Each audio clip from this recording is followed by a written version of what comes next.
2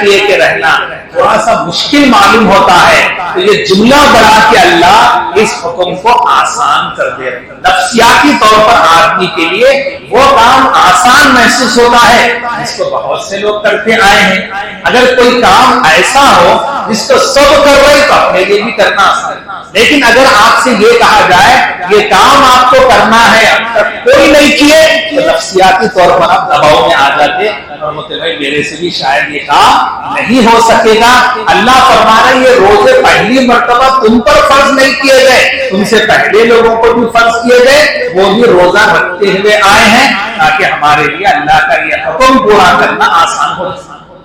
دوسری وجہ بعد مفسرین نے یہ بھی بتائی ہے کہ ہمارے اندر بڑائی پیدا نہ ہو جائے، تکبر نہ آ جائے، ہم عجب میں گرفتار نہ ہو جائے۔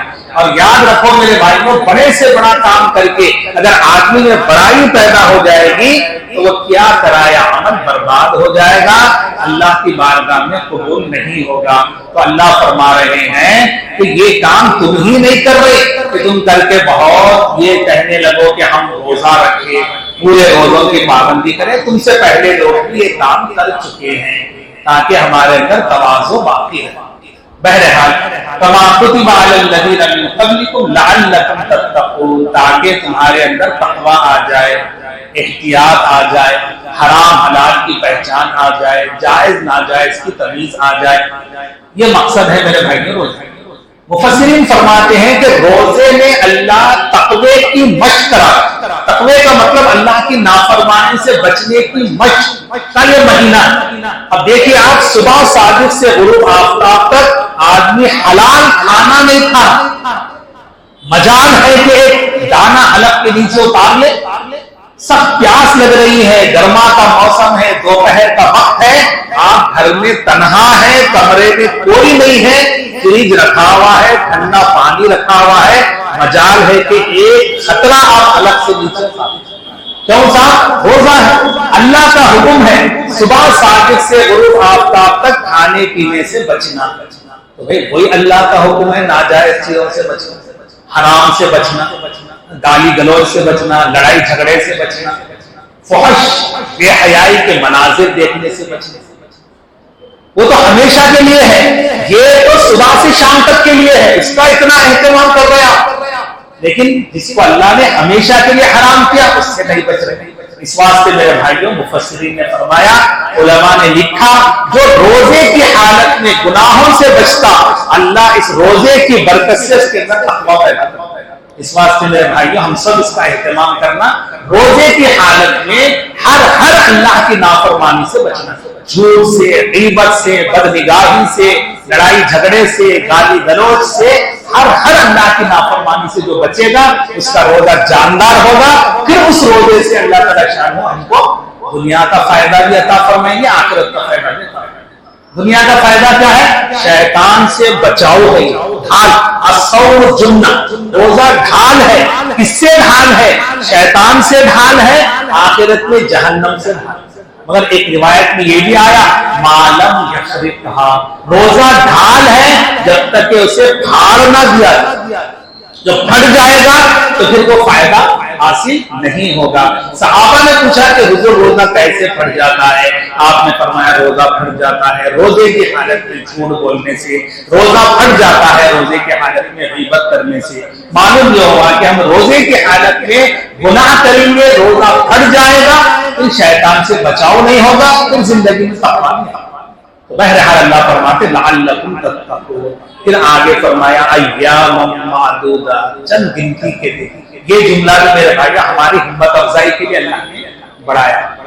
دیکھو روزہ 11 مہینے نہیں، 12 مہینے ہوتے ہیں سال میں، صرف ایک مہینہ روزہ، باقی 11 مہینے جب چاہے جو چاہے کھاؤ۔ ایک مہینہ اللہ کا حکم پورا کرتے ہوئے صبح صادق سے غروب آفتاب تک کھانے سے بچو، پھر اللہ تعالیٰ شان و خود مومن کا رزق بڑھا دے۔ اللہ کا عجیب نظام ہے میرے بھائیوں، صبح صادق سے غروب آفتاب تک کھانے پینے سے روک رہے اور اس کے بعد اتنا کھلا رہے کہ 11 مہینے نہیں کھاتے تھے۔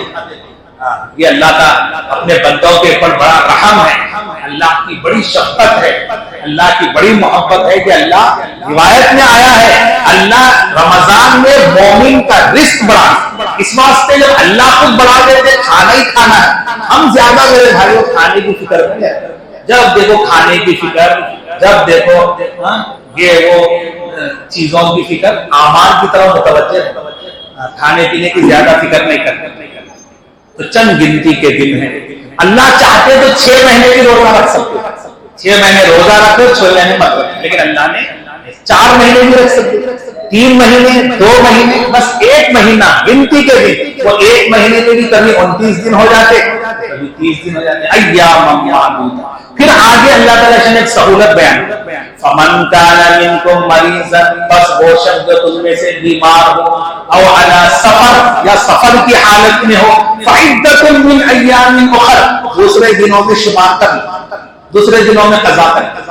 اب بیمار سے کیسا بیمار مراد ہے وہ سمجھ لو میرے بھائی، بیمار سے ایسا بیمار مراد ہے جس کی بیماری ایسی ہو کہ روزہ رکھنے سے بیماری میں نقصان ہوتا ہے، بیماری کے بڑھ جانے کا اندیشہ ہے، اور آدمی کے مرنے کے قریب ہو جانے کا خدشہ ہے، یا صحت دیر سے ملنے کا خدشہ ہے، ایسی بیماری مراد ہے، چھوٹی موٹی بیماری مراد نہیں۔ سحری میں اٹھے تھے، سر میں درد ہوا تھا، روزہ چھوڑ، میں بھی بیمار، پیٹ میں درد محسوس ہوا، روزہ چھوڑ دیا، تھوڑا سا بخار محسوس ہوا، نہیں، یہ بیماریاں مراد۔ اس واسطے میرے بھائیو، ایک تو چھوٹی چھوٹی چیزوں کو بنیاد بنا کے نہیں چھوڑنا، اپنے آپ کو بیمار نہیں سمجھنا۔ دوسرے میرے بھائیو، واقعتاً جس کو ایسا عذر ہے، بعض لوگ بڑی عمروں کو پہنچ گئے، ایسی بیماری ہو گئی کہ ڈاکٹرز بول رہے اس بیماری میں روزہ رکھنا نقصان دہ، ایسا ویسا ڈاکٹر نہیں، مسلمان، دیندار اور ماہر، یہ 3 شرائط، وہ ڈاکٹر اگر بول دیا، پھر ہمارا تو تجربہ ہے، روزہ رکھے تو حالت بری ہو جائے، پورا گھر پریشان ہو جائے، اثر کے بعد تو ایسی حالت ہو جائے کہ ہوش ہی ختم ہو جائے۔ تو بھائی ایسے لوگوں کو چاہیے کہ اللہ کی دی ہوئی رخصت سے فائدہ اٹھائیں۔ ٹھیک ہے، آپ بچپن سے، آپ بالغ ہونے سے پہلے سے روزہ رکھے، یہ پہلا موقع ہے روزہ چھوڑنا پڑنا، لیکن اب عذر ہے، آپ ہونا بول کے نہیں چھوڑ، گناہگار نہیں ہوں گے، اللہ نے سہولت دی ہے، اس سہولت سے فائدہ اٹھانا، خود بھی پریشان نہیں ہونا، گھر کے افراد کو بھی پریشان نہیں ہونا۔ سفر بھی اگر درپیش ہو گیا، کسی کو سفر کی ضرورت ہو جائے، پہلے تو مشکل تھے، سفر آج آسان ہے، اگر سفر میں جانا ہے، آسان ہے سفر، روزہ رکھ سکتے بلکہ رکھ لینا چاہیے۔ بعض لوگ سمجھتے سفر کرنا ہی نے پہلے تو رمضان کرے تو روزہ نہیں رکھ سکتے، ایسا نہیں ہے، سہولت ہے، چاہے تو چھوڑ سکتے آپ، شرعاً آپ مسافر ہیں، 78 کلومیٹر یا اس سے آگے جا رہے ہیں، اگرچہ کہ سہولت کا سفر ہے، مگر اللہ کی طرف سے اجازت ہے کہ آپ روزہ چھوڑ کے بعد میں قضا کر سکتے، لیکن جو رکھ لے گا اس کا روزہ ہو جائے۔ تو جتنے روزے چھوٹے، یاد رکھنا بیماری کی وجہ سے، سفر کی وجہ سے، بعد میں اس کی قضا کرنا۔ ایسے ہی میرے بھائی، عورتوں کو ہر مہینہ کچھ دن ناپاکی کے ہوتے، ان ناپاکی کے دنوں میں بھی ان کو شرعی عذر ہے، روزہ رکھنے کی اجازت نہیں ہے، نماز پڑھنے کی اجازت نہیں ہے، قرآن پڑھنے کی اجازت نہیں ہے، پڑھنا نہیں ہے زبانی تو چھونے کا تو سوال ہی پیدا نہیں ہوتا، مسجد کے اندر ایسی خاتون نہیں آ سکتی، شوہر اس سے ہمجستر نہیں ہو سکتے، یہ سب احکام لاگو ہو جاتے ہیں۔ اس واسطے بھائی اس کو بھی چاہیے، جس عورت کو یہ ناپاکی کی حالت شروع ہو گئی، جیسے ہی شروع ہوئی روزہ ختم۔ اب کسی عورت کو 10 منٹ پہلے حیض شروع ہو گیا، آج کا روزہ گیا، ہاں روزے کا ٹائم ہونے کے بعد شروع ہوا تو آج کا روزہ ہو گیا، اب آج کے روزے کی بھی قضا کرنا ہے اس کو، اور جتنے روزے چھوٹیں گے اتنے دن یاد رکھنا، رمضان گزرنے کے بعد قضا کرنا۔ نماز کی قضا نہیں ہے، روزے کی قضا ہے ایسی عورتوں کے لیے۔ بعض عورتوں کے بارے میں معلوم، بڑا غم کرتے ہیں لوگ، افسوس کر لیتے، بعض تو بولتے کہ اللہ نے عورت کہیں کو بنایا تھی، اچھا روزے چل رہے تھے، تراویحاں پڑھ رہی تھی، روزانہ 3 پارے پڑھ رہی تھی، اب ایسی حالت ہے۔ میرے بھائیوں گھبرانے کی ضرورت نہیں ہے، افسوس کرنے کی ضرورت نہیں ہے، اللہ کی طرف سے ہے یہ ذہن بنانا ہمارا ہم کہ دیکھو اللہ جب پاکی کی حالت میں روزہ رکھو بولے روزہ رکھی، ناپاکی کی حالت میں اللہ مت رکھو نہیں رکھ رہے، اللہ کا حکم پورا ہو تو اپنے کو ٹینشن لینے کی کیا ضرورت ہے، پریشان ہونے کی کیا ضرورت ہے، افسوس کرنے کی کیا ضرورت ہے۔ ہم کو اللہ کا حکم مطلوب ہے، نہ روزہ مقصد ہے، اللہ کا حکم پورا کرو. اب اس حالت میں اللہ ہی بولے روزہ مت رکھو، اللہ کا حکم پورا ہو. بہرحال فمن كان منكم مريضا او على سفر فعدة من ايام اخر وعلى الذين يطيقونه فدية طعام مسكين. اور ان لوگوں پر جن کے اندر روزہ رکھنے کی طاقت ہے وہ ایک مسکین کو کھانا کھلا دیں. یہ پہلے تھا حکم، اب نہیں. اب جو روزہ رکھ سکتے رکھنا ہے. وہ جو آگے آیت ہے فمن شہد منکم الشہر فلیصم، جو رمضان کا مہینہ پائے چاہیے کہ روزہ رکھے. اس آیت سے یہ آیت منسوخ ہو. پہلے لوگ روزے سے مانوس نہیں ہوئے تھے اور روزے سے مناسبت نہیں ہوئی تھی، تو اللہ نے ایک آپشن رکھے تھے، چاہے تو روزہ رکھ لو یا مسکین کو کھانا کھلاؤ. لیکن آگے اللہ نے فرمایا وَأَن تَصُومُوا خَيْرٌ لَكُمْ إِن كُنتُمْ، اگر روزہ رکھ لو تو تمہارے لیے بہتر ہے. جس وقت آپشن تھا، سہولت تھی، اس وقت بھی اللہ فرمانے روزہ رکھ لو تو بہتر ہے. لیکن اب یہ سہولت ختم ہو گئی. اب کس کے لیے ہے فدیۃ طعام مسکین؟ سمجھ لو میرا بھائی، ایسا بیمار دو قسم کے ہوتے. ایک بیمار وہ ہوتا ہے جو وقتی طور پر بیمار ہوئے روزہ نہیں رکھ سک رہے، جب صحت ہو جائے گی روزوں کی قضا کرے. لیکن کچھ بیمار وہ ہوتے جو ایسے بیمار ہوئے اب صحت کی امید نہیں، مثلا بڑی عمر کو پہنچ گئے، اب صحت کی امید نہیں ہے، کمزوری ہو گئی، کئی بیماریاں ہو گئے، روزہ نہیں رکھ سک رہے. ایسے بیمار فدیہ ہے ان کے لیے، ایک روزے کا ایک فدیہ. کیا فدیہ ہے؟ اگر آپ فقیر کو کھانا کھلا رہے تو ٹائم پیٹ بھر کے کھانا کھلانا، سحری میں بھی افطار میں بھی، اور اگر عام دنوں میں کھلا رہے تو صبح شام کھلانا. 30 فقیروں کو، 30 روزے ہیں تو 30 فقیروں کو کھانا کھلانا صبح شام. ایک ٹائم کھلا رہے 60 فقیروں کو کھلانا. نہیں، اگر آپ پیسے دے دینا چاہ رہے 2.25 کلو گیہوں جو آپ کھاتے ہیں اس کی قیمت ایک روزے کا فدیہ ہے. ایسے ہی 30 روزوں کا حساب کر کے فدیہ دے دینا. بہرحال میرے بھائیوں، یہ چند احکام ان آیات کی تفسیر میں آپ کو سنائے گئے. بس روزوں کا ہم اہتمام کریں اور روزوں کو جاندار بنائیں. روزے کی حالت میں اللہ کے ہر نافرمانی سے بچنے کی کوشش کریں. اور اگر کچھ مسئلہ پیش آ جائے روزے میں، بہت سے کام ہوتے ہیں، بعض کام وہ ہوتے ہیں جس سے روزہ نہیں ٹوٹتا، اپن سمجھے ٹوٹ گیا، مسئلہ ہو جاتا ہے. اس واسطے علماء سے معلوم کرنا، مفتیوں سے رجوع ہونا. کچھ کام ہوتے جس سے روزہ ٹوٹ جاتا، صرف قضا لازم آتی. لیکن کچھ کام ایسے ہوتے جس سے روزہ ٹوٹ جاتا، اس کا کفارہ بھی لازم آتا. اس واسطے ہم علم حاصل ہے. کچھ کام وہ ہوتے روزہ ٹوٹتا نہیں مگر مکروہ ہو جاتا. اس واسطے ایسے کاموں سے بچنا جس سے ہمارا روزہ مکروہ ہو جائے. اس کے لیے میرے بھائیوں علم حاصل کرتے رہنا، علماء سے رجوع رہنا، کتابیں پڑھتے رہنا، تاکہ ہمارا روزہ علم کی روشنی میں صحیح انداز میں ہو. بہرحال آج اسی پر اکتفا کیا جا رہا ہے. اللہ ہم سب کو صحیح علم، صحیح عمل کی توفیق عطا فرمائے. الحمدللہ رب العالمین والصلاة والسلام علی خیر خلقہ سیدنا محمد وعلی آلہ واصحابہ اجمعین. اللهم وفقنا لما تحب وترضى. اللهم انا نسألك الهدى والتقى والعفاف والغنى. وصلي وسلم وبارك على سيد المرسلين والحمد لله.